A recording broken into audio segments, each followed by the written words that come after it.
Salut dehors, gwell digor marement raleo. Ar festival Tolkurun avait dalchet betek fin armiz en razazat dans en kaden yehedel. Da square, ebe miret an dar voudou vid ar vugale. Amant, a zo ur krokodil. A gaden delien iliao. Deliou aquat, la kied assemblés, a yad ober ur fleut. Nag ur vale aden dic'hortos ki niget a red a vugale skol diwan kemperle, gant un arzour, saud gant an natur. Ur meskageo etre ur zonadeg hag ur pesroari, da lakad ar skolili da zijolei traoù fentus a souezus er c'hoat.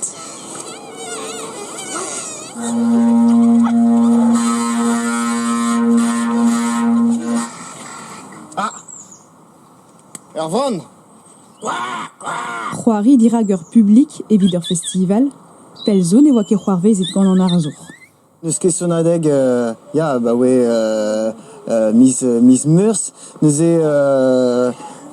pegen plijus de zeni, de ziskwez penaos gobir an trao a diwarben an ekologiez. Barzant naturon, hag penaos plijuse kaout meilleur an deliou hag ar ozen noutre droar an an, peget masklou e peupler hag o toio e peupler. Ul loden vras deus digwechou ar festival Tolkurun a zo bet ampellet ar bloaman. An abadennou evit ar vugale a zo bet al red reistol. Evel an atalier livaj ze e levra oeg centurion. E liam gant speret ar fest ar bloaman, garde la patate. Michou du ouspen eo boaz eo diez neus ar maremont e diez sor c'hoaz santet don eus eo a youl gant an dut hag dec'hel an trao neus e dalc'het ar pez vetu. Ar skolioù zo digor, hervez ar pez velaret gant ar prefet eve degemeret c'hoaz an arzourien skolioù, pas zalioù mais skolioù.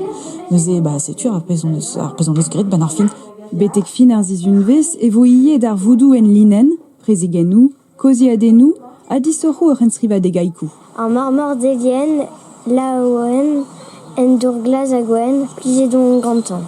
Ar min tinvez fresk, a lag da vezan laouen ar bleunioù hermez.